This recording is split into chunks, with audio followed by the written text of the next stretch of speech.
សួស្តីអ្នកទាំងអស់គ្នាត្រឡប់មកវិញជាមួយ admin នៅក្នុងវីដេអូនេះ admin មានខ្សែភាពយន្តមួយដែលមានចំណងជើងថា High Five មកសម្រាប់ជូនអ្នកទាំងអស់គ្នាទស្សនានៅក្នុងខ្សែភាពយន្តនេះមានមនុស្សជាច្រើនដែលមានអំណាចថាមពលដ៏អស្ចារ្យចាប់តាំងពីពួកគេបានទទួលការបដូរសរីរាង្គពីតួអង្គអាចកំបាំងម្នាក់ការវេលាកន្លងផុតទៅអំណាចនេះធ្វើឲ្យពួកគេប្រឈមមុខនឹងបញ្ហាផ្សេងៗក៏ដូចជាការគំរាមកំហែងដ៏គ្រោះថ្នាក់ផងដែរកុំភ្លេចចុច like comment subscribe និងបើកកណ្ដឹងដោយមិនចាំបាច់និយាយយូរទៀតទេចូលយើងចាប់ផ្ដើមរឿងវិញកាលពីព្រេងនាយក្រុមវេជ្ជបណ្ឌិតមួយក្រុមបានមើលថែរាងកាយរបស់មនុស្សដែលយើងហៅថា Alpha បន្ទាប់ពីនោះក្រុមវេជ្ជបណ្ឌិតបានត្រៀមខ្លួនរួចជាស្រេចដើម្បីលើកសរីរាង្គមួយចំនួនរបស់ Alpha ដែលនៅតែអាចបរិច្ចាគបា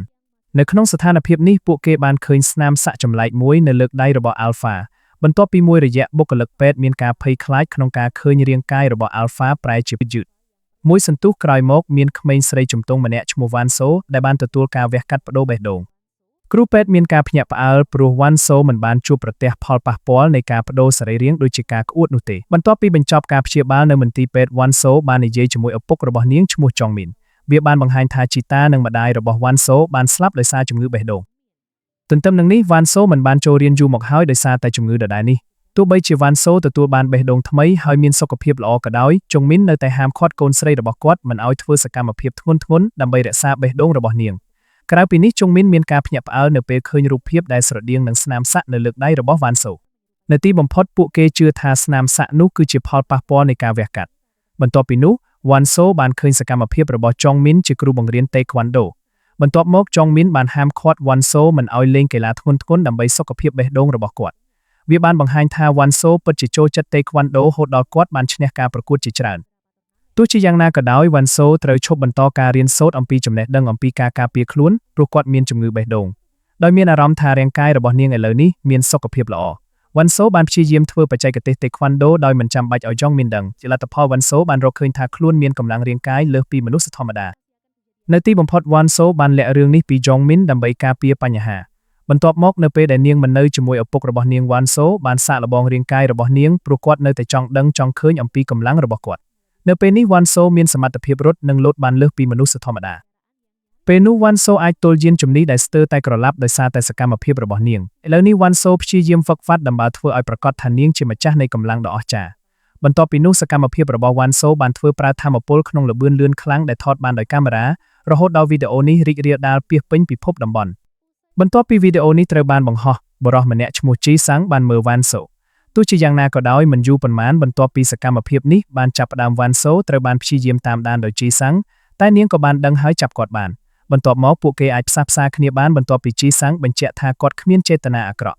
បន្ទាប់មក Ji Sang បានសារភាពថាគាត់ក៏ស្រាប់តែមានស្នាមសាក់នៅលើកដៃរបស់គាត់បន្ទាប់ពីគាត់បានទទួលការបដូរសួត Ji Sang ក៏បានបង្ហាញពីកម្លាំងរបស់គាត់ដែលអាចបង្កើតខ្យល់បក់ខ្លាំងតាមរយៈដង្ហើមរបស់គាត់ឥឡូវនេះ Ji Sang សន្និដ្ឋានថាគាត់និង Wanso អាចមានកម្លាំងពិសេសដោយសារការបដូរសរីរាង្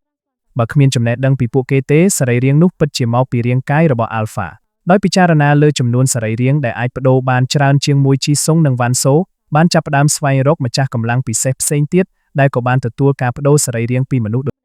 ទន្ទឹមនឹងនេះបុរសម្នាក់ឈ្មោះ Gidong អាចគ្រប់គ្រងវត្ថុអេឡិចត្រូនិកគ្រប់ប្រភេទដោយខ្ទាស់ម្រាមដៃរបស់គាត់វាបានបង្ហាញថា Gidong មានកម្លាំងពិសេសនេះចាប់តាំងពីគាត់បានទទួលការបដូរកញ្ចក់ភ្នែកដែលតាមពិតបានមកពី Alpha អរគុណចំពោះកម្លាំងរបស់គាត់ Gidong អាចរកលុយបានច្រើនរហូតដល់គាត់ក្លាយជាអ្នកមានម្យ៉ាងវិញទៀតស្ត្រីម្នាក់ឈ្មោះ Chun Hua គិតថាឪពុករបស់នាងដែលមានវ័យចំណាស់នឹងស្លាប់ក្នុងពេលឆាប់ៗនេះដោយសារតែសុខភាពរបស់គាត់កាន់តែយ៉ាប់យ៉ឺនទោះជាយ៉ាងណាក៏ដោយគេមិនរំពឹងថាឪពុកម្នាក់ឈ្មោះ Yong Chun នឹងមានសុខភាពល្អដូចគាត់នៅពេលដែលគាត់បានទទួលការបដូរលំពេងនោះទេដូច Wanso និងអ្នកដទៃទៀតដែរ Yong Chun មិនបានដឹងថាសរីរាង្គដែលបដូររបស់គាត់បានមកពី Alpha នោះទេមួយសន្ទុះក្រោយមក Chun Hua បានជួបសុងដែលជាគ្រូពេទ្យផ្ទាល់ខ្លួនរបស់ Yong Chun បន្ទាប់មក Chun Hua បានសួរអំពីការជាសះស្បើយមិនធម្មតានៃសុខភាពរបស់ Yong Chun ចាប់តាំងពីគាត់បានទទួលការបដូរលំពេងបន្ទាប់មកសុងសង្ស័យថាការជាសះស្បើយនេះអាចបណ្ដាលមកពីម្ចាស់លំពេងដើមមានស្ថានភាពរាងកាយពិសេសមួយឥឡូវនេះ Chun Hua សន្និដ្ឋានថាម្ចាស់លំពេងដើមគឺជាមនុស្សអស្ចារ្យម្នាក់ទោះជាយ៉ាងណាក៏ដោយគាត់មិនបានដឹងថាមនុស្សអស្ចារ្យនោះគឺជា Alpha ទេសាច់រឿងកាត់មក Wanso ពេលប្រកួតបានឈ្នះការប្រណាំងដោយសារកម្លាំងរបស់គាត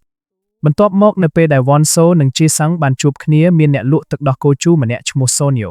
ពេលកំពុងញ៉ាំទឹកដោះគោជូររបស់គាត់ Sonyo បានសារភាពថារាងកាយរបស់គាត់មានសុខភាពល្អជាងមុនចាប់តាំងពីគាត់បានទទួលការបដូរលំពេង បន្ទាប់មកវ៉ាន់សូបានដឹងថាសូញូមានស្នាមសាក់នៅលើចង្កេះរបស់គាត់ដែលបង្ហាញថាគាត់ជាមនុស្សដ៏អស្ចារ្យដែលបានទទួលសរីរាង្គពីអាល់ហ្វាបន្ទាប់ពីនោះវ៉ាន់សូជីសុងនិងសូនីយ៉ូបានជជែកគ្នាពេលកំពុងញ៉ាំអាហារមិនដូចវ៉ាន់សូនិងជីសុងទេសូនីយ៉ូមិនបានដឹងពីអំណាចពិសេសដែលគាត់មាននោះទេគ្រាន់តែមនុស្សវិនិច្ឆ័យថាស្ថានភាពស្បែករបស់សូនីយ៉ូល្អជាងមុនព្រោះគាត់បានទទួលការបដូរលំពេងពេលវេលាកន្លងផុតទៅជីសុងបានមកណែនាំខ្លួនអរគុណចំពោះកម្លាំងរបស់គាត់ជីសុងអាចដឹងពីឋានៈរបស់វ៉ាន់សូនិងអ្នកដទៃជាអ្នកទទួលការបដូរសរីសូម្បីតែជីសុងក៏អាចដឹងពីប្រវត្តិរូបរបស់ពួកគេដែរបន្ទាប់មកហ្គីដុងបាននិយាយថាគាត់អាចតាមដានទីតាំងរបស់ពួកគេដោយប្រើស្នាមសាក់របស់គាត់ឥឡូវនេះមហាអំណាចទាំង4កំពុងពិភាក្សាអំពីលទ្ធភាពនៃការបង្កើតក្រុមវីរបុរសទោះជាយ៉ាងណាក៏ដោយការសន្ទនារបស់ពួកគេត្រូវតែបញ្ចប់បន្ទាប់ពីជីសុងនិងហ្គីដុងបានជជែកវែកញែកគ្នាពីរបៀបស្វែងរកមហាអំណាចផ្សេងទៀតទន្ទឹមនឹងនេះឈុនហួរបានមើលយ៉ុងឈុនដែលឥឡូវនេះអាចធ្វើសកម្មភាពបានធម្មតាវាបង្ហាញថាយ៉ុងឈុនគឺជាប្រធាននិកាយដែលមានអ្នកដើរតាមច្រើនបន្ទាប់ពីធ្វើសកម្មភាពរបស់គាត់យ៉ុងឈុនបាននិយាយជាមួយប្អូនប្រុសរបស់គាត់ឈ្មោះភ្យុងឈុនជាក់ស្ដែងយ៉ុងឈុនបានស្ដីបន្ទោសបូយ៉ុងឈុនចំពោះការប្រើអំពើហិង្សាលើគាត់យ៉ុងឈុនកាន់តែមានការខឹងសម្បារថែមទៀតព្រោះបូយ៉ុងឈុនមានបំណងចង់គ្រប់គ្រងអាជីវកម្មរបស់យ៉ុងឈុននៅក្នុងឱសថស្ថានបន្ទាប់មកនៅចំកណ្ដាលនៃការប្រយុទ្ធគ្នាពេលមួយនោះដែលយ៉ុងឈុនបានច្របាច់កបូយ៉ុងឈុននៅទីនេះស្បែករបស់យ៉ុងឈុនប្រែជាក្មេងជាងវ័យខណៈដែលបាយយ៉ុងឈុនថែមទាំងចាស់ទៅរហូតដល់សក់របស់គាត់ប្រែជាសាក់បន្ទាប់ពីចំនួនយ៉ុងឈុនបានព្យាយាមប៉ះរុក្ខជាតិនោះក្នុងរយៈពេលដ៏ខ្លីរុក្ខជាតិនោះបានរលួយដោយសារតែត្រូវបានយ៉ុងឈុនប៉ះជាលទ្ធផលនៃឧបទ្ទហេតុនេះយ៉ុងឈុនបានសន្និដ្ឋានថាគាត់អាចធ្វើឲ្យរាងកាយរបស់គាត់មានភាពស្រស់ថ្លាឡើងវិញដោយស្រូបយកថាមពលពីសត្វមានជីវិតបន្ទាប់មករឿងរ៉ាវនេះបានងាកទៅរកអ្នកគ្រប់គ្រងរោងចក្រម្នាក់ឈ្មោះយ៉ាក់សុនជាក់ស្ដែងរោងចក្រនេះមានទំនាក់ទំនងជាមួយយ៉ុងឈុនបន្ទាប់ពីនោះមានកូនប្រុសម្នាក់របស់យ៉ាក់សុនដែលបានជួបគ្រោះថ្នាក់នៅកន្លែងធ្វើការដោយសារតែឧបករណ៍មិនគ្រប់គ្រាន់ដោយស្ងៀមស្ងាត់យ៉ាក់សុនបានប្រើអំណាចពិសេសរបស់គាត់ដើម្បីព្យាបាលរបួសរបស់កូនប្រុសរបស់បន្ទាប់ពីបានជាសះស្បើយកូនប្រុសរបស់គាត់ដោយជោគជ័យយ៉ាក់សុនក៏មានអារម្មណ៍ដូចគ្នាដែរដោយសារតែផលប៉ះពាល់នៃអំណាចរបស់គាត់បន្ទាប់មកយ៉ាក់សុនអាចលុបបំបាត់ផលប៉ះពាល់នេះដោយការផឹកទឹកនៅទីតាំងផ្សេងគ្នាឈុនហួរនិងវេជ្ជបណ្ឌិតសងបាននិយាយអំពីសកម្មភាពរបស់យ៉ុងឈុនដែលបណ្ដាលឲ្យរាងកាយរបស់យ៉ុងឈុនចាស់លឿនជាងមុនអរគុណចំពោះការពន្យល់របស់សងឈុនហួរអាចធ្វើឲ្យប្រកាសថាឪពុករបស់គាត់មានអំណាចពិសេសដោយសារតែការបដូរសរីរាង្គពីអាល់ហ្វាបន្ទាប់មកឈុនហួរបានបញ្ជាឲ្យក្រុមរបស់នាងចាប់ខ្លួនអ្នកទទួលការបដូរសរីរាង្គអាល់ហ្វាដើម្បីឲ្យគាត់អាចគ្រប់គ្រងសរីរាង្គទាំងនោះនិងមានអំណាចវិសេសវិសាលដូចពួកគេមួយរយៈក្រោយមកជីដុងត្រូវបានចាប់ខ្លួនដោយម្ចាស់ម៉ាស៊ីនលេងល្បែងពីមុនជីដុងបានប្រើអំណាចរបស់គាត់ដើម្បីទទួលបានរង្វាន់ធំម្ដងហើយម្ដងទៀតរហូតដល់ម៉ាស៊ីនខូចខាតឥឡូវនេះម្ចាស់ក៏បានសុំឲ្យជីដុងសងការខាតបង់ផងដែរនៅក្នុងស្ថានភាពនេះជីដុងបានប្រើអំណាចរបស់គាត់ដោយស្ងៀមស្ងាត់ដើម្បីផ្ញើសារទៅកាន់ជីសុងវ៉ាន់សូនិងអ្នកដទៃទៀតនៅពេលដែលគាត់បានដឹងថាជីដុងត្រូវការជំនួយវ៉ាន់សូជីសុងនិងសូញូបានប្រញាប់ប្រញាល់ទៅរកគាត់ដោយការគ្រោងទុកវ៉ាន់សូបានធ្វើឲ្យជីសុងឆ្លក់ដោយសារតែនាងយកទុយោដោះគោជូដាក់ចូលច្រមុះជីសុងឲ្យគាត់កណ្ដាស់បង្កើតខ្យល់បក់ខ្លាំងមួយដោយចៃដន្យដែលបានធ្វើឲ្យម្ចាស់ម៉ាស៊ីននិងអ្នកក្រោមបង្គាប់របស់គាត់ប៉ាងចេញអរគុណចំពោះឧបទ្ទហេតុនេះជីដុងអាចមានសេរីភាពហើយបានចាក់ចេញពីទីតាំងនោះជាមួយមិត្តភ័ក្តិ3នាក់របស់គាត់បន្ទាប់ពីនោះក្រុមវ៉ាន់សូបានតស៊ូដើម្បីគេចចេញពីអ្នកក្រោមបង្គាប់របស់ម្ចាស់ហាងដែលកំពុងដេញតាមជាមួយរថយន្តក្នុងពេលជាមួយគ្នានេះក្រុមចាប់ចម្រិតខនូវ៉ាក៏បានដេញតាមក្រុមវ៉ាន់សូដោយមានបេសកកម្មដើម្បីចាប់ពួកគេបន្ទាប់មកនៅក្នុងស្ថានភាពនេះវ៉ាន់សូបានប្រើរថយន្តលក់ទឹកដោះគោជូររបស់សូញូដើម្បីជួយក្រុមនោះឲ្យរត់គេចខ្លួនអរគុណចំពោះល្បឿនលឿនរបស់វ៉ាន់សូទីបំផុតពួកគេអាចឆ្លងកាត់បាននៅយប់នោះជីដុងនិងជីសាំងបានប្រយុទ្ធគ្នាយ៉ាងខ្លាំងលទ្ធផលជីដុងបានលាតត្រដាងកំហុសរបស់ជីសុងក្នុងនាមជាអ្នកនិពន្ធ script ដែលចម្លងស្នាដៃរបស់អ្នកដទៃហ្គីដុងក៏បានលើកឡើងពីស្ថានភាពក្រីក្ររបស់ជីសុងហើយអាចពឹងផ្អែកតែលើលុយម្ដាយរបស់គាត់ដើម្បីវិនិយោគប៉ុណ្ណោះជាលទ្ធផលនៃការឈ្លោះប្រកែកគ្នារបស់ពួកគេរទេះរបស់លក់ទឹកដោះគោជូបានបុកសូនីយ៉ូនៅចុងបញ្ចប់នៃចំនួននេះក្រុមវ៉ាន់សូបានជ្រើសរើសបែកគ្នាជារៀងរហូតបន្ទាប់ពីនោះវ៉ាន់សូបានយំនៅចំពោះមុខជុងមីនពេលគាត់សារភាពអារម្មណ៍របស់គាត់វាបានបង្ហាញថាអាកប្បកិរិយាការពារខ្លួនខ្លាំងពេករបស់ជុងមីនបានធ្វើឲ្យវ៉ាន់សូគ្មានមិត្តភក្តិជុងមីនទីបំផុតបានសុំទោសវ៉ាន់សូព្រោះគាត់បានធ្វើឲ្យនាងឯកាមួយសន្ទុះក្រោយមកយ៉ាក់សុននិងកូនរបស់គាត់ដែលចូលចិត្តញ៉ាំផ្លែឈើបានប្រឈមមុខនឹងឧបទ្ទហេតុផ្ទុះមួយនៅរោងចក្រដែលពួកគេធ្វើការក្នុងពេលជាមួយគ្នានោះក្រុមវ៉ាន់សូដែលរស់នៅដោយសន្តិភាពបានឮសំឡេងផ្ទុះទីបំផុតពួកគេបានធ្វើការរួមគ្នាដើម្បីជួយជម្លៀសជនរងគ្រោះចេញអរគុណចំពោះការរួមបញ្ចូលគ្នានៃកម្លាំងរបស់ក្រុមនេះវ៉ាន់សូនិងជីសាំងបានជម្លៀសកូនប្រុសយ៉ាក់សុននិងយ៉ាក់សុនដែលជាប់គាំងជាក់ស្ដែងកូនប្រុសយ៉ាក់សុនបានដកដង្ហើមខ្លីៗដោយសារតែស្រូបឧស្ម័នគ្រោះថ្នាក់ពីការផ្ទុះ បន្ទាប់ពីជួយសង្គ្រោះកូនប្រុសយ៉ាក់សនរួចយ៉ាក់សនក៏ជួបប្រទះនឹងដង្ហើមខ្លីៗដូចគ្នានឹងផលប៉ះពាល់នៃកម្លាំងរបស់គាត់ដែរបន្ទាប់មកជីដុងបានប្រញាប់ប្រញាល់ទៅរកទឹកផឹកនៅរោងចក្រដើម្បីយកឈ្នះលើផលប៉ះពាល់នៃកម្លាំងរបស់យ៉ាក់សុននៅចំកណ្ដាលស្ថានភាពនេះសូនីយ៉ូដែលកំពុងភ័យស្លន់ស្លោបានអោបរាងកាយរបស់យ៉ាក់សុននិងជីសុងជាប់គ្នាដោយមិនដឹងខ្លួនសូនីយ៉ូអាចផ្ទេរកម្លាំងរបស់ជីសុងទៅកាន់រាងកាយរបស់យ៉ាក់សុនបានមួយសន្ទុះយ៉ាក់សុងទីបំផុតអាចដកដង្ហើមបានធម្មតាវិញពីព្រោះកម្លាំងរបស់ជីសុងក៏ភ្ជាប់ទៅនឹងអុកស៊ីហ្សែនដែរបន្ទាប់ពីនោះជីសុងបានប្រញាប់ទៅរកគីដុងដែលមិនបានត្រឡប់មកវិញជាក់ស្ដែងគីដុងបានវង្វេងនៅក្នុងតំបន់អ៊ូស្មានដ៏គ្រោះថ្នាក់មួយហើយចាប់ផ្ដើមថប់ដង្ហើមពេលគាត់រកឃើញជីដុងជីសុងបានផ្ដល់ដង្ហើមសឹបនិមិត្តដល់គាត់ដើម្បីឲ្យស្ថានភាពរបស់ជីដុងអាចជាសះស្បើយឡើងវិញបន្ទាប់ពីជាសះស្បើយពីឧបទ្ទហេតុនេះក្រុមរបស់វ៉ាន់ស៊ូបានជជែកជាមួយយ៉ាក់សន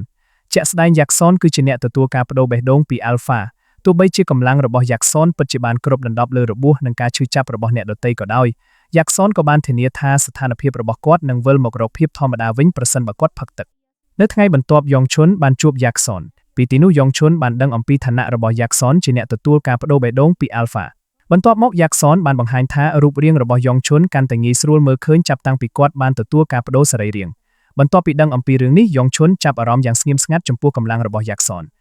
នៅយប់នោះជេសាំងបានតាមទាន់យ៉ាក់សិន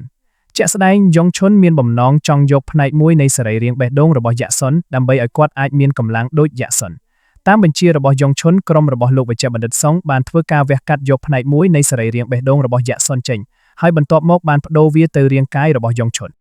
ការវះកាត់បានបន្តរហូតដល់ក្រុមរបស់យ៉ងឈុនអាចចាប់បានវ៉ាន់ស៊ូដែលនៅជាមួយជុងមីននៅពេលដែលជុងមីនប្រយុទ្ធជាមួយពួកគេវ៉ាន់ស៊ូបានប្រើកម្លាំងរបស់គាត់ដោយមិនបានដឹងឮពីឪពុករបស់គាត់ជាលទ្ធផលជុងមីនគិតថាគាត់អាចកម្ចាត់គូប្រកួតទាំងអស់ដោយកម្លាំងផ្ទាល់ខ្លួនរបស់គាត់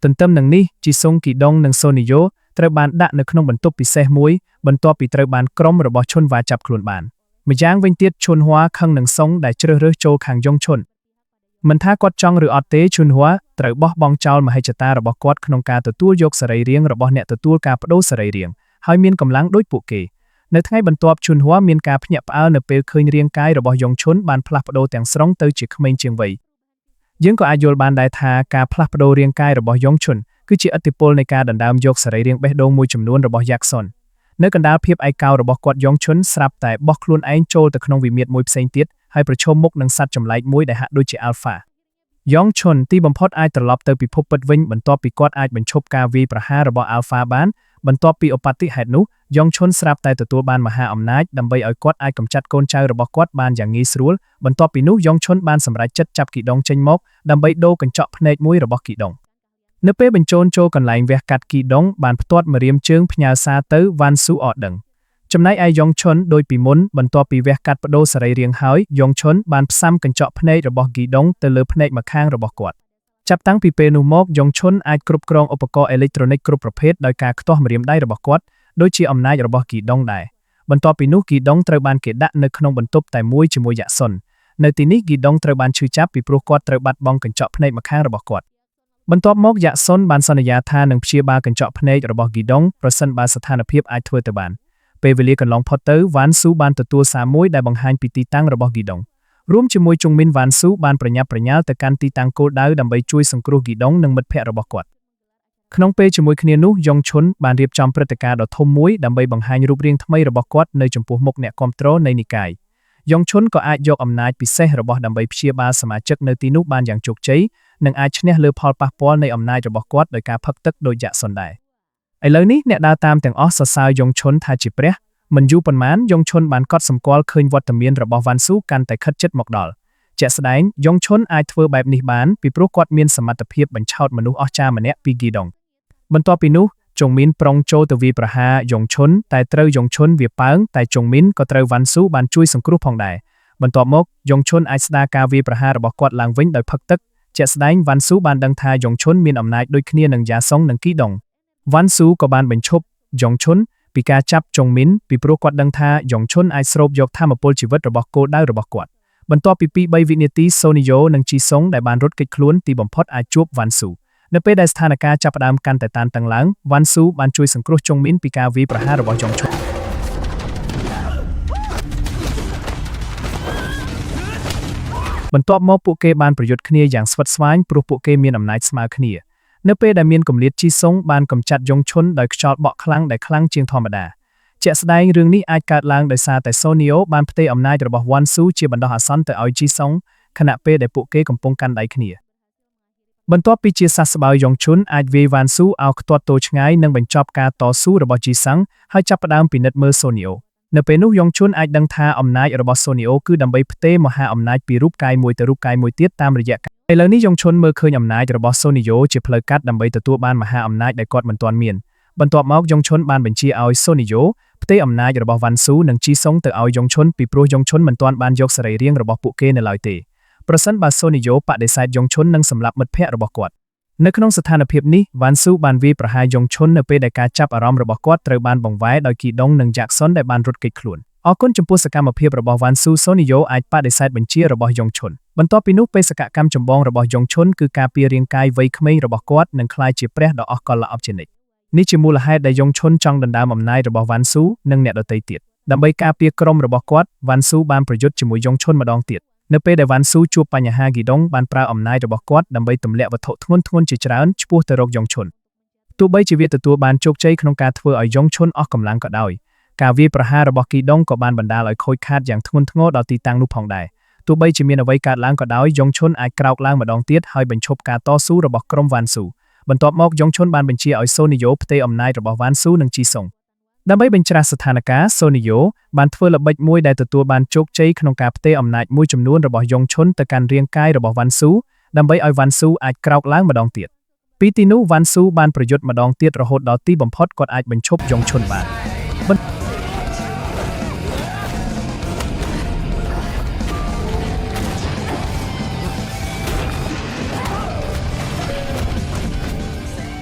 ្ទាប់ពីនោះហ្គីដុងបានបដិញ្ញាចិត្តរៀបចំរលកអគ្គិសនីដែលមានថាមពលខ្ពស់ដែលត្រូវបានគេព្រួយបារម្ភថាអាចបង្កឲ្យមានភ្លើងឆេះយ៉ាងខ្លាំងបន្ទាប់មកសូនីយ៉ូបានផ្ទេរអំណាចរបស់មិត្តភ័ក្តិ3នាក់របស់នាងទៅឲ្យហ្គីដុងដើម្បីឲ្យគាត់អាចមានកម្លាំងគ្រប់គ្រាន់ដើម្បីបំផ្លាញរលកអគ្គិសនីដោយមានយុទ្ធសាស្ត្រនេះហ្គីដុងបានគ្រប់គ្រងរលកអគ្គិសនីនោះបានទីបំផុតនៅពេលដែលស្ថានភាពមានសុវត្ថិភាពសូនីយ៉ូបានចាប់ផ្ដើមដំណើរការនៃការប្រគល់មហាអំណាចទៅឲ្យមិត្តភ័ក្តិរបស់នាងវិញនៅពេលនេះយងឈុនបានក្រោកឡើងម្ដងទៀតហើយព្យាយាមលួចឱកាសដើម្បីដណ្ដើមអំណាចរបស់ពួកគេដោយប្រើចុងមីនជាការរំខានវ៉ាន់ស៊ូទីបំផុតអាចបញ្ឈប់យងឈុនបានទាំងស្រុងបន្ទាប់ពីក្រុមរបស់វ៉ាន់ស៊ូទទួលបានអំណាចរៀងៗខ្លួនមកវិញពួកគេក៏បានរកឃើញថាយងឈុនចាស់ជរានឹងខ្សោយម្ដងទៀតជាក់ស្ដែងរឿងនោះបានកើតឡើងដោយសារតែយងឈុនបានបាត់បង់អំណាចទាំងអស់របស់គាត់